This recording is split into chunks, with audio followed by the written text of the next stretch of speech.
Lecture 2B। अब आते हैं मेन मुद्दे की तरफ कि हमने आज सीखना क्या। सर 2B में हम लोगों ने आज अभी करंटली सीखना है बेसिक वाली बात है, ये भी हमारा बेसिक्स पेपर होगा। तो concept and need of audit and assurance, इन दोनों में कोई फर्क बता सकते? Difference between audit and assurance, क्या फर्क होता है? ऑडिट में और अश्योरेंस में क्या फर्क होता है? एनीवन जो कि मुझे इसका फर्क समझा सके कि what is the difference between audit and assurance. हाँ जी, आप में से कोई भाई, ऑडिट में और अश्योरेंस में क्या फर्क है? प्लीज पार्टिसिपेट करें, पार्टिसिपेट करेंगे तो मजा आएगा। आप ऑडिट करते हैं फाइनेंशियल इंफॉर्मेशन का, ठीक है, तो अश्योरेंस फाइनेंशियल की भी हो सकती है और नॉन फाइनेंशियल की भी हो सकती है, बेहतरीन। अच्छा, इन दोनों में से बड़ा वर्ड कौन सा है? अश्योरेंस। तो बेसिकली अश्योरेंस एक ब्रॉडर टर्मिनोलॉजी है। अश्योरेंस क्या है? It is a broader terminology, और उसके अंदर हम लोगों ने कल पढ़ा था कि हमारे पास ऑडिट भी आता है, हमारे पास रिव्यू भी आता है, हमारे पास other than audit and review वाली चीजें भी आती हैं, एग्रीड अपॉन प्रोसीजर्स भी आते हैं। वो सारी कहानी हम लोगों ने कल उसके ऊपर बात की। सर अगर हम इसके मीनिंग के ऊपर बात करें कि ऑडिट का मतलब क्या है, तो हमारा बीइंग ऑडिटर इसका मेन ऑब्जेक्टिव क्या होता है कि हम लोगों ने क्या देनी होती है? फाइनेंशियल स्टेटमेंट्स के ऊपर रिपोर्ट देनी होती है। उस रिपोर्ट में हम लोग देते हैं ओपिनियन, इसमें हम लोग ये बताते हैं कि तुम्हारी दी हुई financial statements true and fair view दे रही है या नहीं दे रही। बेहतरीन हो गया। सर ये वो 5 या 6 एरियाज हैं जिसके ऊपर ऑडिटर काम करता है। These are the sets of financial statements. पहला सेट कौन सा है? Statement of financial position. उसके बाद statement of profit and loss, statement of changes in equity, cash flow statement, notes and comparatives. Notes and comparatives. अच्छा, पाकिस्तान में जो हम लोग अकाउंट्स बनाते हैं उसके पीछे कौन सा फ्रेमवर्क होता है?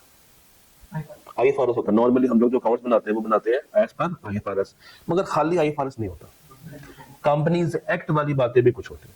कौन सी होती हैं? आइए पढ़ते हैं। कहते हैं जी, एंटिटी पाकिस्तान में अकाउंट्स बनाती है on applicable financial reporting framework IFRS and अगर वो कंपनी कौन सी है? लिस्टेड, तो कौन सा स्केड्यूल यूज करेगी? 4th। और अगर है अदर देन लिस्टेड तो यूज करेगी 5th स्केड्यूल। तो पाकिस्तान के अंदर अकाउंट सिर्फ और सिर्फ खाली आईएफआरएस से नहीं बनाए जाते। अच्छा, ये जो फ्रेमवर्क है ये जनरल पर्पस है कि स्पेशल पर्पस है? ये जनरल पर्पस फ्रेमवर्क। दोनों में आप कोई फर्क बता सकते हैं? Difference between general and special, कोई एक फर्क छोटा सा? बेहतरीन। स्पेशल पर्पस फ्रेमवर्क बेसिकली वो फ्रेमवर्क होते हैं जो कि हम स्पेसिफिक यूजर के लिए बनाते हैं, और जनरल बनते हैं आम आवाम के लिए, सबके लिए। तो इन दोनों में से पब्लिक इंफॉर्मेशन कौन सी है? जनरल। और प्राइवेट कौन सी है? स्पेशल। ये बात तो नहीं भूलेगी, ठीक।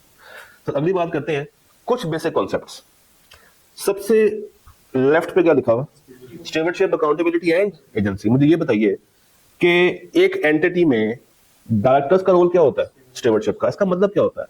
दे are responsible for what? To manage the assets of the company. Company के एसेट्स को संभालते हैं, उनका ख्याल रखते हैं।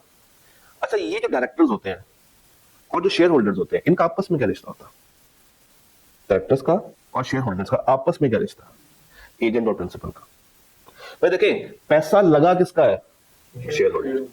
तो शेयर होल्डर कहते हैं कि यार देखो, हमारे पास पैसा है मगर हमारे पास काम करने की स्किल नहीं है, तो तुम यार डायरेक्टर ऐसा करो, तुम ये पैसा जो मेरा पैसा है तुम जरा संभालो, कंपनी को चलाओ, मुझे साल के बाद रिपोर्ट दे देना, इस तरीके से। मगर फिर परेशान हो जाते हैं कि डायरेक्टर अपना काम ठीक से कर रहे हैं या नहीं कर रहे। उसके लिए फिर किसको बुलाते हैं? ऑडिटर को। और वो आके क्या करता है? ऑडिट करता है, अकाउंट्स को देखता है। मुझे एक बात बताओ, एक है हमारे पास शेयर होल्डर, एक उसने एजेंट रखा डायरेक्टर कंपनी को चलाने के लिए, एक उसने एजेंट रखा ऑडिटर दूसरे एजेंट की बनाए हुई अकाउंट्स को चेक करने के लिए। तो ऑडिट बेसिकली बताऊं क्या है? 2 एजेंट्स के आपस में लड़ाई। करवाता कौन है? Shareholder. अच्छा जी, ये जरा पॉइंट पढ़िएगा, ये वाला इंपॉर्टेंट पॉइंट है। Board should be accountable to the shareholder. Board को लाजमी अकाउंटेबल होना है, क्योंकि एक्चुअली में पैसा किसका है? शेयर होल्डर का। तो शेयर होल्डर किसी भी टाइम पे पूछ सकता है किससे? डायरेक्टर से, कि भाई मेरा पैसा कहां पे यूज हो रहा है। अच्छा, क्या ऑडिटर मेरा इंडिपेंडेंट हो? क्या फायदा, क्यों एक ऑडिटर को इंडिपेंडेंट होना चाहिए? कैसी बाइसनेस? उनका जाने वाला ऑफिस है वो डायरेक्टर अगर तो ऑडिटर डायरेक्टर्स का जानने वाला है तो फिर वो फेवर किसकी लेगा? डायरेक्टर्स की। अगर फर्स्ट करो डायरेक्टर ने हल्का सा फ्रॉड किया और जो ऑडिटर है वो उसके मामे का पुत्र है, की करेगा वो? बख्श देगा या जान देगा? बख्श देगा या चलो कोई बात नहीं दोस्त है अपना, वो मेरी गलतियां छुपाता है, वो क्या होता है छुपा देता। तो स्टैंडर्ड बड़ा स्ट्रिक्टली कहता है कि ऑडिटर को हमेशा क्या होना चाहिए? इंडिपेंडेंट। क्योंकि अगर वो इंडिपेंडेंट ना होगा तो उसकी जो ओपिनियन है that is likely to be influenced. और इसी इंडिपेंडेंस को अचीव करने के लिए हम लोग किस फ्रेमवर्क का इस्तेमाल करते हैं? यस करें। इंडिपेंडेंस को अचीव करने के लिए कोड ऑफ एथिक्स। किसका? Code of ethics. याद करें कितनी बातें थी वहां पे? 5। कौन कौन सी? Integrity, objectivity, professional competence and due care, confidentiality, professional behaviour. और कितने थ्रेड्स होते थे? 5। कौन से? Self interest, self review, advocacy, familiarity और इंटिमिडेशन। तो वही थ्रेड्स को जब ये खत्म कर देता है तो ये क्या बन जाता है? इंडिपेंडेंट। अदरवाइज क्या होगा? उसके बेसिक फंडामेंटल प्रिंसिपल्स के ऊपर हमले हो जाएंगे। कभी उसकी इंटेग्रिटी पे हमला होगा, कभी उसकी ऑब्जेक्टिविटी पे हमला होगा, कभी उसके प्रोफेशनल बिहेवियर पे हमला होगा। सर एक वर्ड होता है ट्रू एंड फेयर, इससे क्या मुराद है? शायद ट्रू और फेयर में क्या फर्क है? What is true? सच बोलना, सच के सिवा कुछ ना बोलना। ट्रू किसे कहेंगे? चलिए मैं आपको एक एग्जांपल देता हूँ। एक ऑडिटर ऑडिट करने गया, एंटिटी वालों ने गाड़ी को रखा हुआ है नॉन करंट एसेट्स की बजाय करंट एसेट्स में और ठीक वैल्यू पे रखा हुआ। उन्होंने खरीदी है और उसको वहां पे रख दिया। क्या गलती है इसमें? क्या गलती है? नॉन करंट होनी चाहिए थी। कहां पे रखा है उसको? करंट में रख दिया। तो क्या वैल्यू खराब है कि क्लासिफिकेशन खराब है? तो जब क्लासिफिकेशन खराब हो तो हम कहते हैं कि भाई ये फेयर नहीं है। ये क्या नहीं है? फेयर नहीं। इसकी प्रेजेंटेशन फेयर नहीं। और अगर मैं उलट कर दूं, भाई गाड़ी 5 लाख की है, 10% की डेप्रिसिएशन चार्ज होके गाड़ी कितने की होनी चाहिए थी? 5 लाख की गाड़ी 10% स्ट्रेट लाइन पे तो नेट बुक वैल्यू कितनी बनती है? 4.5। 50,000 माइनस करेंगे ना। तो उन्होंने माइनस नहीं की मगर रखा नॉन करंट में हुआ। वैल्यू कितनी आ रही है? 5 लाख। कितनी आनी चाहिए थी? 4.5 लाख। ये ट्रू नहीं। ट्रू में क्या है? एरर। ट्रू में क्या होता है? एरर होता है। तो अगर आपने ट्रूनेस अचीव करनी है तो आपने उस एरर को खत्म करना है। और अगर आपने क्या अचीव करनी है तो आपने क्या ठीक करनी है? क्लासिफिकेशन ठीक करनी है। याद है? ओके। ये सारी मैं पुरानी बातें आपको एक दफा रिवाइज करवा रहा हूं। अच्छा उसके बाद जरा ये लाइन पढ़िएगा प्लीज। जब हम लोग कहते हैं कि आपके अकाउंट्स ट्रू एंड फेयर भी देयर, इसका मतलब क्या होता है? इसका मतलब ये होता है कि उन्होंने जो अकाउंट्स बनाए हुए हैं उसका फ्रेमवर्क ठीक है। अच्छा वो अकाउंट्स किस फ्रेमवर्क के तहत बने होंगे? आईएफआरएस के मुताबिक। बट क्या हर मुल्क के अकाउंट्स बने होते हैं एज पर आईएफआरएस? नहीं। तो मैं ये जुमला तो बोल ही नहीं सकता। तो ना पाकिस्तान में आईएफआरएस है, ऑस्ट्रेलिया में आईएफआरएस नहीं है, उनके अपने हैं Australian accounting standards AAS. US में क्या होते हैं? Gap. US generally accepted accounting principles. India में कौन से? नहीं, उनके भी अपने इंडियन अकाउंटिंग स्टैंडर्ड्स आईएएस। ये भी क्या है? आईएएस। वो भी क्या है? आईएएस। मगर वो लिखते हैं एएस, खाली एएस लिखते हैं ताकि वो मसला ना हो। तो आपने जो वर्ड यूज करना है वो क्या है?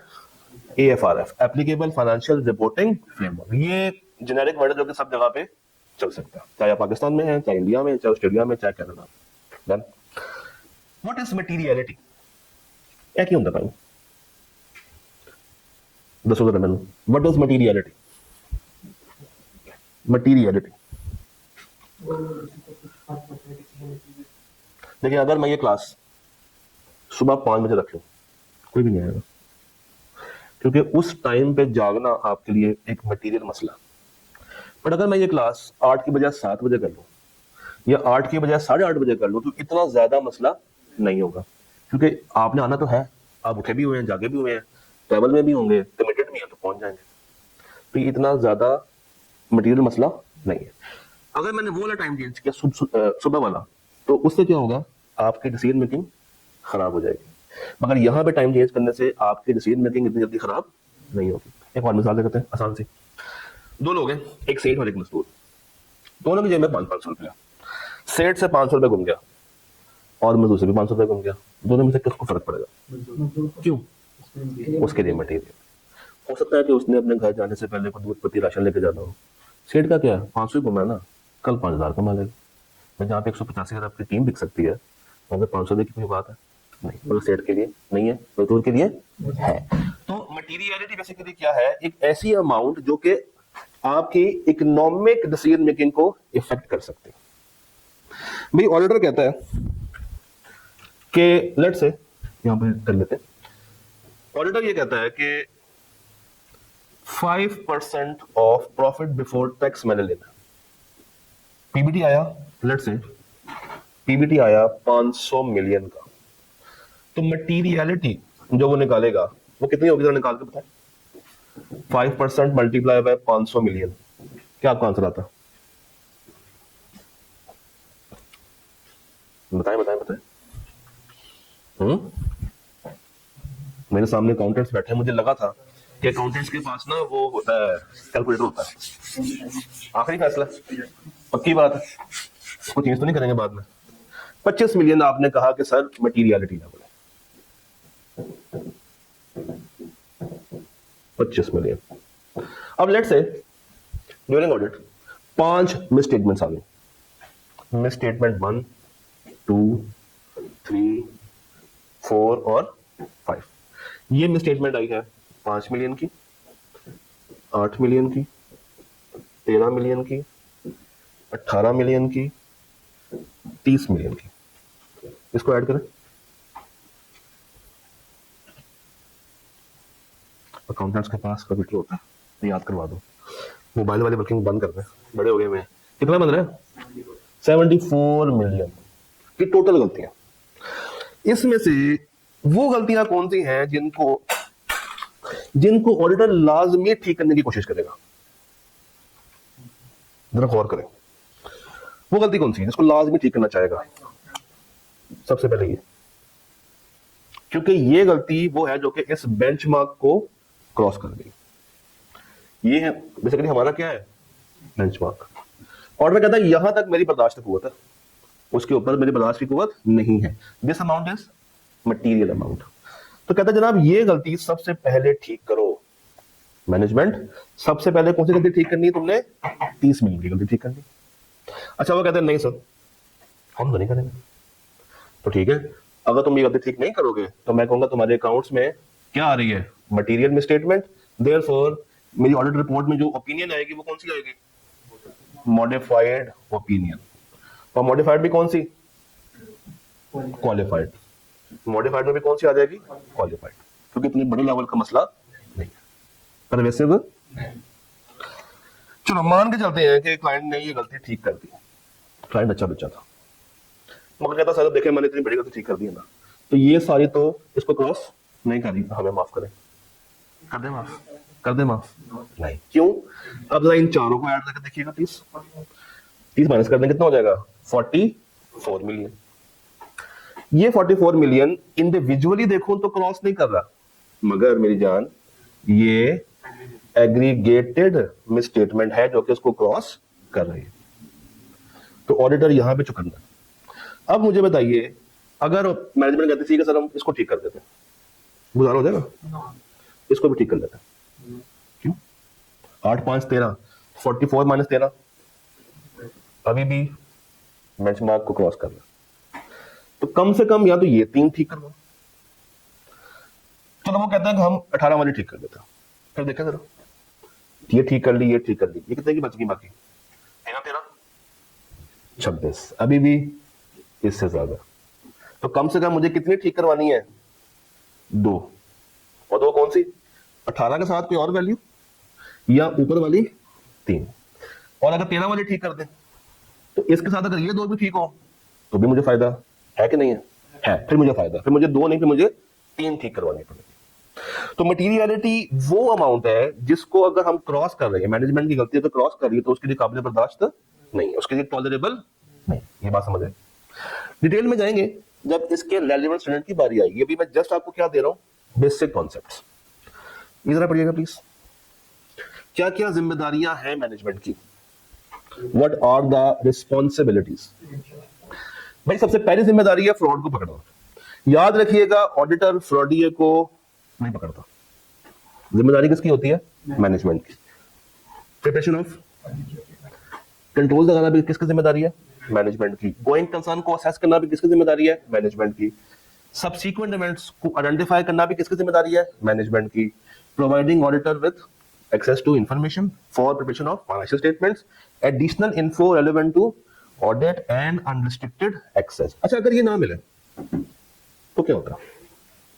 ऑर्डर कहता है कि मुझे आपकी वेयर हाउस में जाना, आपकी फैक्ट्री देखनी है। अगर वो उसको अनरिस्ट्रिक्टेड एक्सेस नहीं देंगे, it will turn out to be a scope limitation, और उसकी बेस पे भी रिपोर्ट को खराब किया जा सकता है। फॉलो के क्या फायदे होंगे ऑडिट करवाने के? आपसे पूछते हैं, क्या फायदे? क्रेडिबिलिटी बढ़ती है। किस चीज की वजह से क्रेडिबिलिटी बढ़ती है? किस चीज के ऊपर? एफएस के ऊपर। ठीक है सर, फायदा जल्दी से, पुरानी बात है। फायदा कोई एक तो फायदा बता दो कि ऑडिट करवाने का क्या फायदा होता है। एक कंपनी क्यों ऑडिट करवाती है? तो सोच के रखो। हाँ जी। मैनेजमेंट अपनी जिम्मेदारियां जो कि स्टैट्यूटरी भी हो सकती हैं और नॉन स्टैट्यूटरी भी हो सकती हैं, वो निभा रही है या नहीं। ये दो वर्ड्स आ गए, स्टैट्यूटरी नॉन स्टैट्यूटरी। क्या फर्क होगा? स्टैट्यूटरी जो रिक्वायर्ड है, स्टैट्यूटरी मींस लॉ की तरफ से रिक्वायर्ड। कोई एग्जांपल अभी तो पढ़ के आए हैं, ये सारी क्या है? और नॉन स्टैट्यूटरी कौन सी होंगी?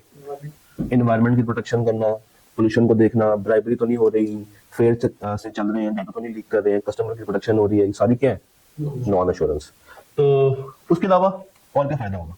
पढ़ लेते हैं। पहला क्या? क्रेडिबिलिटी बढ़ जाती है। सेकंड क्या? मैनेजमेंट की ड्यूटीज कौन सी? स्टैट्यूटरी। तीसरा क्या? मैनेजमेंट की ड्यूटीज मगर कौन सी? Non statutory. और क्या फायदा होगा? वो जरा पढ़े, वो पढ़े, इसको गौर से पढ़िएगा। It provides feedback. ये वर्ड फीडबैक है, ये वर्ड ओपिनियन नहीं है। फीडबैक का मतलब, फीडबैक का मतलब राय देना, कोई भी ऐसी बात करना जिसके ऊपर कोई कानूनी कार्रवाई ना की जा सके, यानी कि कोई लीगल बात नहीं है, उसका एक मशवरा है कि तुम्हारे अकाउंट्स के पीछे जो कंट्रोल्स लगे हुए हैं वो इफेक्टिव है या नहीं। सिर्फ उनको इंप्रूवमेंट के लिए वो बातें बताने चला जाता है। And the last one is, जरा तसल्ली से पढ़िएगा,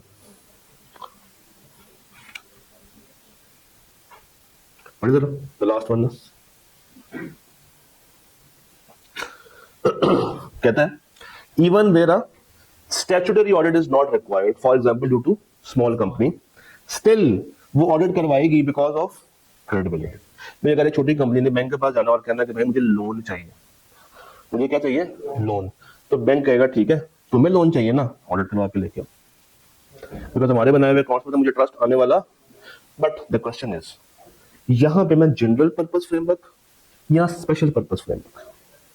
स्पेशल पर्पस, क्योंकि ये स्पेसिफिकली किसके लिए है? बैंक के लिए। स्पेशली किसके लिए है? बैंक्स के लिए। ये बात याद रहेगी, मैं आगे इसको एक दफा और भी रिपीट करने वाला हूं। सर क्या मसले मसाइल होते हैं ऑडिट से? लिमिटेशंस क्या है? टाइम लगता है और पैसा बहुत लगता है, और डिसरप्शंस मैनेजमेंट को आप रोज तकरीबन तंग कर रहे होते हैं, और क्या कॉम्प्लेक्स फ्रॉड्स को ढूंढना उसके लिए मुश्किल है, और एब्सोल्यूट अश्योरेंस तो हम लोग देते ही, मगर क्यों नहीं देते? तो लिमिटेशंस कौन सी जनाब? यही तो है। मगर जो मैं सुनना चाह रहा हूं तो आप लोग मुझे बताएंगे। एक मैं वर्ड सुनना चाह रहा हूं आपसे कि why we give reasonable assurance and why not absolute. Yes, एक वर्ड बड़ा अच्छा आया कि जनाब जो आपकी एफएस बनती है वो भी किस बेस पे बनती है? एस्टीमेट्स की बेस पे बनती है। तो जब एस्टिमेशन वहां पे है तो ऑडिट में भी क्या चलेगी? एस्टिमेशन। एक और वर्ड है, चलिए चलो इसको मैं स्लैश डाल के लिख देता हूँ, क्या? जजमेंट। मगर एक और वर्ड है जो मैं सुनना चाह रहा हूँ ना, वो तो है, एक और वर्ड है, I am dying to hear that word. ऐसे शुरू होता है, एस एस, उसके बाद ए भी आता है, आखिरी वर्ड जी है, जी से पहले एन आता है। अब तो बता दो, चलो एस ए के बाद एम आता है, उसके बाद पी भी आता है। सैम्पलिंग। भाई ऑडिट जो है वो हम किस बेस पे करते हैं? सैम्पलिंग पे करते हैं। अच्छा एक मजे की बात सुनो, अक्सर ना बच्चे कहते हैं कि सर ये इतनी बेसिक बेसिक बातें क्यों बता रहे हैं, हम तो बड़े हो गए हैं, अच्छा, कुछ ये भी रवायत है सीफैब में कि हम शुरू करते हैं उन एरिया से जो कि आपने क्लास में पढ़े नहीं, इस अजम्पशन पे कि आपको बातें आती हैं। हम शुरू करते हैं 409 से, हम शुरू करते हैं 3400 से, 3100, 3200, 3300, जो भी नाम है। वो अच्छा है या पहले हल्की फुल्की सी पुरानी वाली बातें करके अपने आप को मोटिवेट तो करें कि we are able to do it. अब देखिए ना, सैम्पलिंग के ऊपर आप लोग फंस गए थे। अब मैं ये अजम्पशन कैसे ले लूं कि आपको बाकी बातें भी आती हैं? मैं ले सकता हूँ, अगर टपाना है ना तो मैं ले लूंगा। मेरे लिए ये लेक्चर फजूल है, ये lecture exam point of view के लिए है ही नहीं, मगर करवाना है। ये मेरे लिए एक तरह से क्या है, कंपल्शन है। अच्छा, तो सबसे पहले क्या लिखा हुआ है? पढ़ ले, पहला पॉइंट पढ़ा, बाकी एक सेकंड, पहला दूसरा तीसरा सारे पढ़, जस्ट रीड करना है और कुछ नहीं करना, सिंपल वन टाइम रीड करना।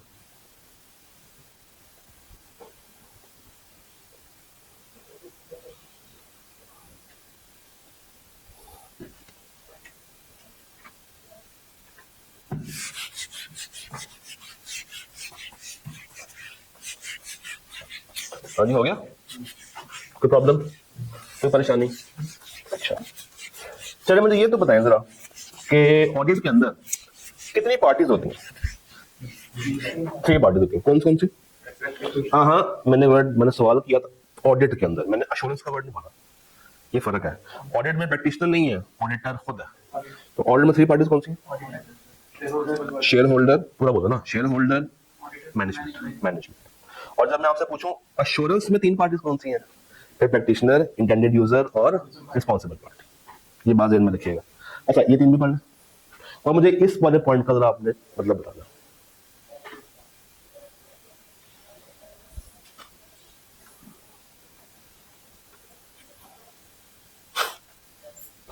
आप समझ आए सैम्पलिंग वाला पॉइंट? चलिए, इसका मतलब क्या है? Audit evidence is persuasive rather than, क्या मतलब शायर क्या कहना चाह रहा है इसमें? शायर की शायरी यहां पे क्या है?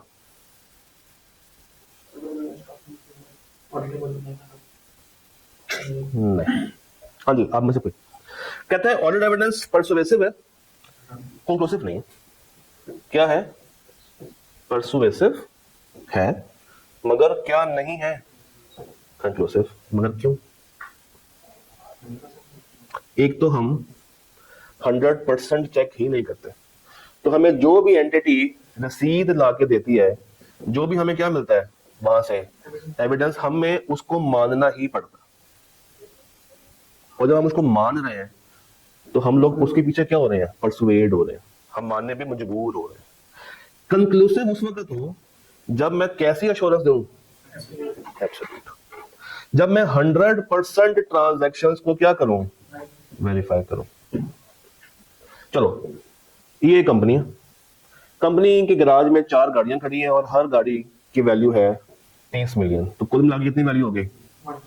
यहाँ पे अगर मैं अपना ऑडिट करना चाहूं तो मैं सैंपलिंग करूंगा कि मैं सारा काम करूंगा? सारा काम क्यों?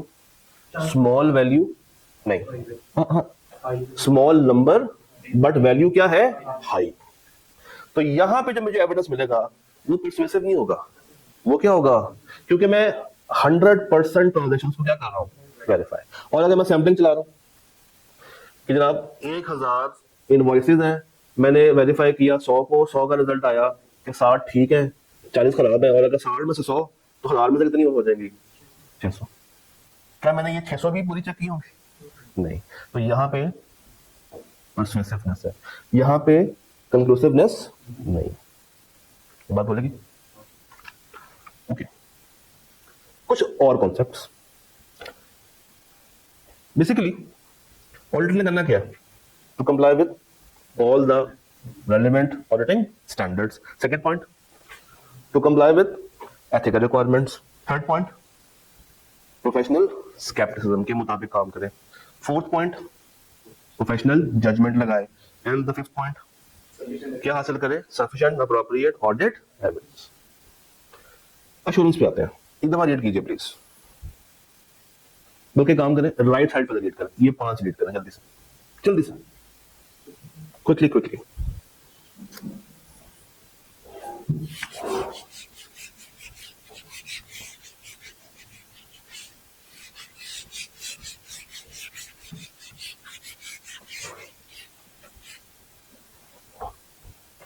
हाँ जी, worried. Let's say park wheels, ये क्या करते हैं और क्या करते हैं? गाड़ियों की सर्विसेज भी देते हैं, दे प्रोवाइड इंस्पेक्शन, गाड़ी ठीक है या नहीं। ये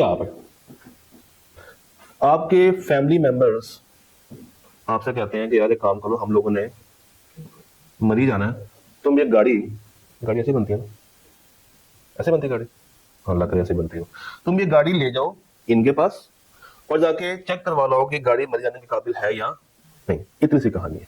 मुझे बताया इसमें से 3 पार्टीज कौन सी हैं? एक पार्क होगी, दूसरी पार्टी कौन सी है? आप, ये भाई साहब। तीसरी पार्टी कौन सी है? गाड़ी पार्टी, फैमिली। कैसे? ये आपका प्रैक्टिशनर होगा। ये आपका कौन है? इंटेंडेड यूजर कौन है? गाड़ी को इस्तेमाल किसने करना है? फैमिली ने। मरी जाना किसने था? आपका तो सीए के पेपर है ना, आप लोगों ने थोड़ी मरी जाना है। तो family is your what? Intended user. और आप कौन है? Responsible party. आप कौन सी पार्टी है? Responsible party. अच्छा, सेकंड पॉइंट क्या? Subject matter. कौन सा? चेक कराने के लिए किसको लेके जा रहे हैं? गाड़ी को। तो गाड़ी इज योर सब्जेक्ट मैटर। अच्छा, पार्कवीज वाले बस गाड़ी को देख के कहते हैं ठीक है लो देखो, चेक करेंगे। They will apply some framework. और उनका फ्रेमवर्क क्या होगा? लेट्स से, क्या नाम है उसका आजकल? हाँ, सुनील मंज भाई ने कोई ना कोई गाड़ी को इंस्पेक्ट करने के लिए क्या बनाया होगा? Framework. That framework is basically what? Suitable criteria. क्या देखो क्या? जब इस गाड़ी को इस क्राइटेरिया के साथ मैच किया जाएगा तो हमें क्या मिलेगा? एविडेंस। हमें क्या मिलेगा इसको मैच करके? एविडेंस। और मेरा evidence, it should be sufficient and it should be appropriate. ये दोनों का मतलब क्या होता है इसको बाद में बात करते हैं। और इस एविडेंस की बेस पे मुझे क्या मिलेगी? रिटर्न फॉर्म में रिपोर्ट। अच्छा, अगर वो वर्बल बता दो तो काम हो जाएगा मेरा? नहीं, मुझे क्या चाहिए? एक रिटर्न, कौन सी रिपोर्ट? एश्योरेंस रिपोर्ट, कि गाड़ी मरी जाने के काबिल है भी या नहीं। This is all the 5 features of assurance. अब हम कैश में कहते थे कि यार उसकी डेफिनेशन को याद कर लेना, यहाँ पे याद करने की जरूरत है नहीं, बस कॉन्सेप्ट लेते हैं। अच्छा, सफिशिएंट और ये क्या है? Sufficient deals with quantity, appropriateness deals with quality. और इसको भी हम 2 हिस्सों में तोड़ सकते हैं, एक रेलेवेंट और एक रिलायबल। रेलेवेंट और रिलायबल। रेलेवेंट और भाई C5 6 के बच्चों से मैं पूछ रहा हूं कि C5 1 का मॉक रखिए ना रखें? रेलेवेंट ऑडियंस है, सब बच्चों ने कहा सर रख दे। तो एविडेंस क्वांटिटी में तो बड़ा अच्छा हो गया, मगर वो रेलेवेंट ऑडियंस नहीं है। अच्छा, मुझे एविडेंस मिला वर्बल, दिया सबने, मगर दिया कौन सा? वर्बल। मुझे एविडेंस मिला फोटोकॉपी, रिलायबल नहीं। मुझे एविडेंस कंपनी से मिला है, कंपनी के एम्प्लॉयज की तरफ से, मैंने खुद काम नहीं किया, रिलायबल नहीं। बात समझे? ओके, लेट्स 1 स्टेप अहेड चलते हैं और यहां पे हमारा लेक्चर 2B समाप्त हुआ।